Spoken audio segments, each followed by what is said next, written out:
بسم اللہ الرحمن الرحیم۔ حضرت محمد صلی اللہ علیہ وآلہ وسلم نے فرمایا عصر کی نماز کے بعد یہ سورت پڑھا کرو۔ یہ سورت قبر کی سختی کو روکتی ہے، جہنم سے بچاتی ہے، ماں باپ کی بخشش ہوتی ہے، اولاد پر کوئی مصیبت نہیں آتی، قضا نمازیں معاف ہو جاتی ہیں اور اللہ کو راضی کرتی ہے۔ وہ سورت یہ ہے۔ محترم ناظرین، آج کی اس ویڈیو میں ہم آپ کو وہ عظیم سورت بتانے جا رہے ہیں جس کے بارے میں حضرت محمد صلی اللہ علیہ وآلہ وسلم نے ارشاد فرمایا کہ جس نے عصر کی نماز کے بعد اسے پڑھ لیا، اللہ اس کے لیے دنیا اور آخرت کے دروازے آسان کر دیتا ہے۔ یہ وہ سورت ہے جو قبر کی سختی کو روک دیتی ہے، جہنم کی آگ سے بچا لیتی ہے، ماں باپ کی بخشش کا ذریعہ بنتی ہے، اولاد کو ہر مصیبت سے محفوظ کر دیتی ہے اور یہاں تک کہ پچھلی قضا نمازوں کی معافی کا سبب بن جاتی ہے۔ آج کی ویڈیو میں آپ اس سورت کا نام بھی جانیں گے اور اس کے چھپے ہوئے روحانی راز بھی جو آپ کی زندگی بدل سکتے ہیں۔ اس ویڈیو کو آخر تک ضرور دیکھیے کیونکہ نصیب والوں کو ہی یہ سورت نصیب ہوتی ہے اور اللہ جس سے راضی ہو جائے اسے اپنے ذکر اور قرآن سے جوڑ دیتا ہے۔ ناظرین، اس بات میں کوئی شک نہیں کہ اللہ کے ذکر کی فضیلت بہت زیادہ ہے۔ جو لوگ ذکر اللہ کرتے ہیں وہ اس بات سے خوب واقف ہیں کہ اس سے انسان کو دلی طور پر سکون ملتا ہے۔ اس تحریر میں ہم ذکر کی فضیلت کے ساتھ ساتھ اس سے حاصل ہونے والے فوائد کا تذکرہ بھی کریں گے۔ اللہ پاک قرآن مجید میں ارشاد فرماتا ہے کہ ترجمہ، وہ جو ایمان لائے اور ان کے دل اللہ کی یاد سے چین پاتے ہیں، سن لو اللہ کی یاد ہی میں دلوں کا چین ہے۔ ایک مقام پر ارشاد فرمایا فَاذْكُرُونِي أَذْكُرُكُمْ، ترجمہ، تو میری یاد کرو میں تمہارا چرچا کروں گا۔ ایک اور مقام پر وَاذْكُرُوا اللَّهَ كَثِيرًا لَعَلَّكُمْ تُفْلِحُونَ، ترجمہ، اور اللہ کو بہت یاد کرو اس امید پر کہ فلاح پاؤ۔ فرمان آخری نبی صلی اللہ علیہ وآلہ وسلم ہے۔ فرشتے اللہ کا ذکر کرنے والوں کو راستوں میں تلاش کرتے ہیں اور جب انہیں ذکر الہی کرنے والے لوگ مل جاتے ہیں تو ندا کرتے ہیں کہ آؤ تمہاری مراد پوری ہوگی۔ ذکر کرنے والے مل گئے، پھر فرشتے ان ذکر کرنے والوں کو آسمان تک اپنے پروں سے ڈھانپ لیتے ہیں۔ جب یہ فرشتے اللہ پاک کی بارگاہ میں حاضر ہوتے ہیں تو اللہ پاک ان سے دریافت فرماتا ہے کہ اے میرے فرشتوں، میرے بندے کیا کر رہے تھے؟ حالانکہ وہ فرشتے سے زیادہ جانتے ہیں۔ فرشتے عرض کرتے ہیں یا رب، وہ تیری تسبیح اور تمہید اور تکبیر اور تیری بزرگی کا تذکرہ کر رہے تھے۔ پھر اللہ پاک دریافت فرماتا ہے کہ کیا انہوں نے مجھے دیکھا؟ وہ عرض کرتے ہیں تیری ذات کی قسم انہوں نے تجھے ہرگز نہیں دیکھا۔ اللہ پاک فرماتا ہے کہ اگر وہ مجھے دیکھ لیتے تو کیا کرتے؟ وہ عرض کرتے پھر تو تیری عبادت اور تسبیح اور عظمت کا بیان زیادہ کرتے۔ اللہ پاک فرماتا ہے کہ وہ کیا مانگ رہے تھے؟ وہ عرض کرتے ہیں کہ یا رب، وہ جنت طلب کر رہے تھے۔ اللہ تعالیٰ فرماتا ہے کہ کیا انہوں نے جنت کو دیکھا؟ وہ عرض کرتے ہیں نہیں۔ اللہ تعالیٰ فرماتا ہے اگر وہ اسے دیکھ لیتے تو وہ عرض کرتے ہیں تو اور زیادہ اس کی حرص اور طلب کرتے اور مزید راغب کرتے۔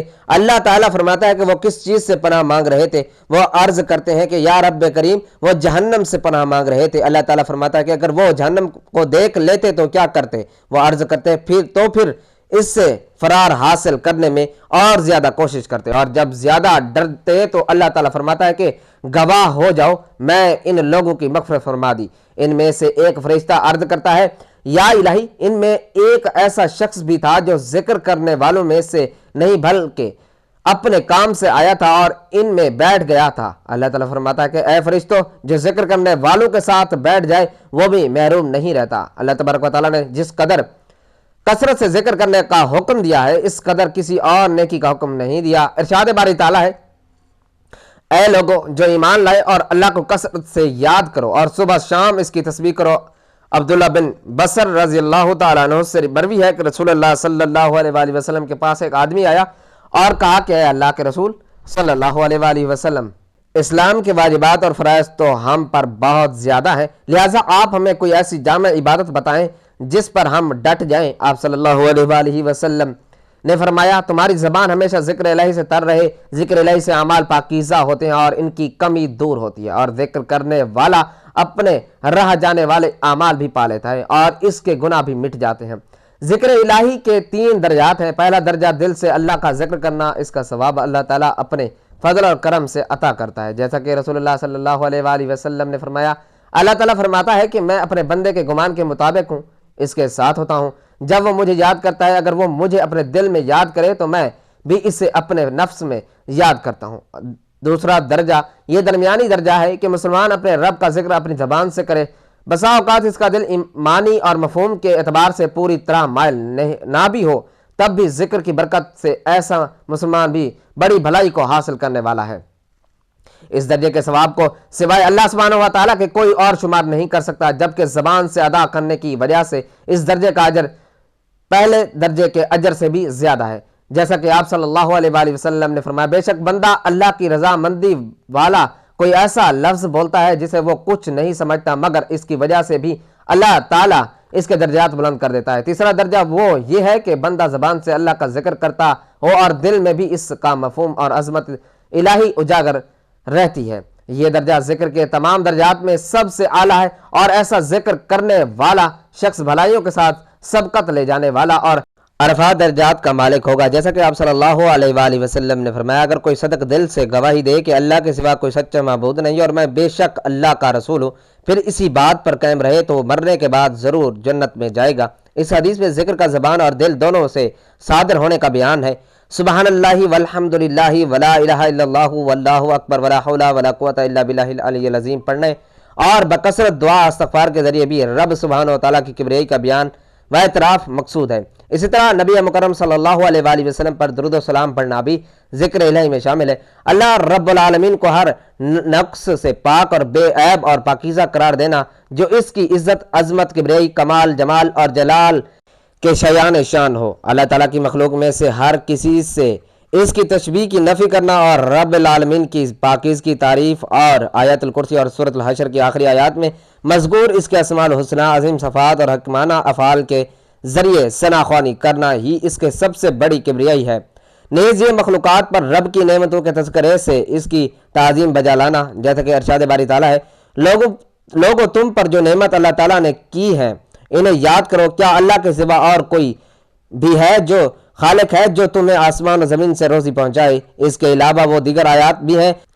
ذکر زبان پر آسان اور میدان میں بھاری ہے۔ دلوں کی پاکیزگی، زندگی اور اعمال کی اصلاح کے ثمرات کا حصول، اللہ اور اس کے رسول صلی اللہ علیہ وآلہ وسلم سے محبت کا حصول ذکر کے بغیر ناممکن ہے۔ تلاوت قرآن کریم سب سے افضل ذکر ہے، کیونکہ یہ رب العالمین کی تمام تعریفات، نعمتوں کے ذکر، شریعت کی تفصیلات اور ہر خیر بھلائی کی ترغیب دینے اور شر سے روکنے پر مشتمل ہے۔ ذکر کا سب سے بڑا فائدہ اجر و ثواب، جہنم سے نجات اور جنت، اور سب سے بڑھ کر اللہ رب العزت کی رضامندی کا ثبوت ہے۔ ذکر کے ثواب میں سے یہ بھی ہے کہ اللہ تعالیٰ ذکر کرنے والوں کو ہمیشہ تنگیوں، تکلیفوں اور بربادیوں سے بچا لیتا ہے، جیسا کہ اللہ تعالیٰ نے یونس علیہ السلام کے بارے میں فرمایا، بس اگر یہ پاکی بیان کرنے والوں میں سے نہ ہوتے تو لوگوں کے اٹھائے جانے کے دن تک اس کے پیٹ میں ہی رہتے۔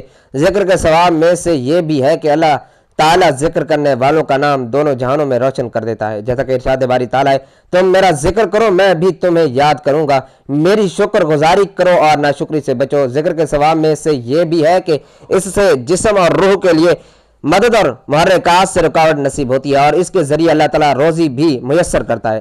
ذکر کے ثواب سے یہ بھی ہے کہ نفاق سے برات نصیب ہو جاتی ہے۔ رسول اکرم صلی اللہ علیہ وآلہ وسلم کا ارشاد گرامی ہے کہ دل دو چیزوں غفلت اور گناہوں سے زنگ پکڑتا ہے، اور دو چیزیں استغفار اور ذکر الہی سے ہی زنگ دور کیا جا سکتا ہے، اور اسی کے ذریعے سے دل کو روشن کیا جا سکتا ہے۔ یہ ایک اور مقام پر آپ صلی اللہ علیہ وآلہ وسلم نے فرمایا کہ ذکر الہی کے لیے کوئی قوم جب اور جہاں بیٹھی ہے تو ملائکہ ان پر گھیرا ڈال لیتے ہیں، اللہ کی رحمت ان کو ڈھانپ لیتی ہے، اور اللہ تعالیٰ ان کو اپنی مجلس میں تذکرہ فرماتا ہے۔ محترم ناظرین، نبی صلی اللہ علیہ وآلہ وسلم نے فرمایا کہ تین چیزیں قبر تک ساتھ جاتی ہیں، دو واپس آ جاتی ہیں، ایک باقی رہتی ہے۔ مال، اہل و عیال اور اعمال قبر تک ساتھ جاتے ہیں، اہل و عیال اور مال واپس آ جاتے ہیں، اور اعمال وہیں ہوتے ہیں جو انسان کے ساتھ قبر میں رہتے ہیں، اور ان اعمال میں سب سے زیادہ وزنی اور مضبوط عمل ذکر الہی ہے، کیونکہ یہ صورت نہ صرف انسان کے گناہوں کا کفارہ بن جاتی ہے، اس کی قبر کو ٹھنڈک اور سکون کا گہوارہ بنا دیتی ہے۔ یہ صورت قبر کی سختی کو روکتی ہے، جہنم سے بچاتی ہے، ماں باپ کی بخشش ہوتی ہے، اولاد پر کوئی مصیبت نہیں آتی، قضا نمازیں معاف ہو جاتی ہیں اور اللہ کو راضی کرتی ہیں۔ حضرت معاذ بن جبل رضی اللہ تعالیٰ عنہ روایت کرتے ہیں کہ نبی صلی اللہ علیہ وآلہ وسلم نے فرمایا کہ قبر کی وحشت سے ہی وہی شخص بچتا ہے جو دنیا میں کثرت سے اللہ کا ذکر کیا کرتا ہے۔ اور محترم ناظرین، اس صورت کے اثرات انسان کی اولاد پر بھی پڑتے ہیں، کیونکہ اللہ تعالیٰ نیک ماں باپ کی دعاؤں اور اعمال کے صدقے اولاد کو مصیبتوں سے محفوظ رکھتا ہے۔ قرآن مجید میں حضرت خضر علیہ السلام کا واقعہ بیان ہوا ہے کہ انہوں نے ایک دیوار کو بغیر اجرت کے اس کے لیے درست کیا کیونکہ ان کے نیچے 2 یتیم بچوں کا خزانہ تھا اور ان کا باغ نیک تھا۔ اللہ نے ان بچوں کے مال کی حفاظت ایک نیک باپ کے صدقے میں فرمائی۔ یہی برکت اس صورت کے ذریعے بھی حاصل ہوتی ہے، کیونکہ جب بندہ اللہ کا ذاکر بن جاتا ہے تو اس کے اولاد کے لیے بھی آسمانوں سے حفاظت نازل ہوتی ہے، ان کو مصیبتوں سے بچایا جاتا ہے، ان کے رزق میں برکت ڈالی جاتی ہے اور ان کے دلوں میں سکون اتارا جاتا ہے اور ان کے راستے آسان کیے جاتے ہیں۔ نبی صلی اللہ علیہ وآلہ وسلم نے فرمایا کہ ایک بندے کے درجے جنت میں بلند ہوتے ہیں تو وہ پوچھتا ہے یا اللہ یہ کیسے ہوا؟ تو فرمایا جاتا ہے کہ تیری اولاد کہ تیرے لیے کہے گئے استغفار کی وجہ سے ہے۔ تو یہ جو شخص خود اللہ کے ذکر میں مشغول رہے اور اپنی زبان ذکر سے تر رکھے، اللہ تعالیٰ اس کی اولاد کے دلوں میں ہدایت ڈال دیتا ہے اور ان کی زندگیوں کو مصیبتوں سے بچاتا ہے، اور اسی طرح یہ صورت پل صراط پر روشنی اور رفتار کی صورت میں مددگار بن جاتی ہے، کیونکہ وہ دن سخت ترین ہوگا۔ نبی کریم صلی اللہ علیہ وآلہ وسلم نے فرمایا کہ ہر شخص کو پل صراط سے گزرنا ہوگا، کچھ لوگ بجلی کی رفتار سے گزریں گے،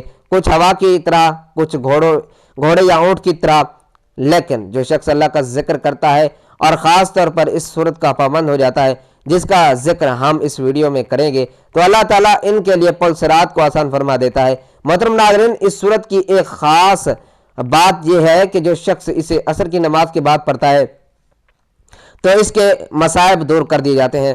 آئے جانتے ہیں کہ آج کی اس بابرکت صورت کے بارے میں۔ یہ صورت آپ نے عصر کی نماز کے بعد پڑھنی ہے، بس نیت صاف ہو، دل اللہ کی طرف جھکا ہو، توجہ ہو، اللہ پر یقین ہو، تو انشاءاللہ یہ صورت ہماری زندگیوں کو بدل دے گی۔ سب سے پہلے نبی صلی اللہ علیہ وآلہ وسلم کی ذات اقدس پر درود پاک کا نذرانہ پیش کرنا ہے، کیونکہ ہر نیکی کی ابتدا درود پاک سے ہوتی ہے۔ میرا ساتھ ثواب کے لیے درود ابراہیمی ایک بار پڑھ لیں۔ اللہم صلی علی محمد وعلی آل محمد کما صلیت علی ابراہیم وعلی آل ابراہیم انک حمید مجید۔ اللہم بارک علی محمد وعلی آل محمد کما بارکت علی ابراہیم وعلی آل ابراہیم انک حمید مجید۔ درود پاک پڑھنے کے بعد اب آپ نے ایک تسبیح یعنی 100 مرتبہ تیسرے کلمے کا ورد کرنا ہے، جو کہ یہ ہے سبحان اللہ والحمد للہ ولا الہ الا اللہ واللہ اکبر ولا حول ولا قوت الا باللہ العلی العظیم۔ اس عظیم کلمے کے اندر اللہ کی پاکیزگی، شکر گزاری، توحید اور کبریائی جمع ہے۔ اس کا ترجمہ اللہ پاک ہے، تمام تعریفیں اللہ کے لیے ہیں، اللہ کے سوا کوئی معبود نہیں اور اللہ سب سے بڑا ہے۔ یہ کلمات جنت کے خزانے ہیں۔ نبی کریم صلی اللہ علیہ وآلہ وسلم نے فرمایا یہ کلمات میرے لیے دنیا اور ما فیہا سے بہتر ہیں۔ یہ وہ کلمات ہیں جن کے ذریعے قبر کے اندھیرے روشنی میں بدل جاتے ہیں، اور یہ وہ ذکر ہے جس سے قیامت کے دن میزان میں وزن بھرا جاتا ہے۔ جو شخص ان کو 100 مرتبہ روز پڑھے، اللہ اس کے والدین کی قبر روشن فرما دیتا ہے، اس کے رزق میں برکت عطا فرماتا ہے، اور سب سے بڑھ کر کہ اللہ اس سے راضی ہو جاتا ہے۔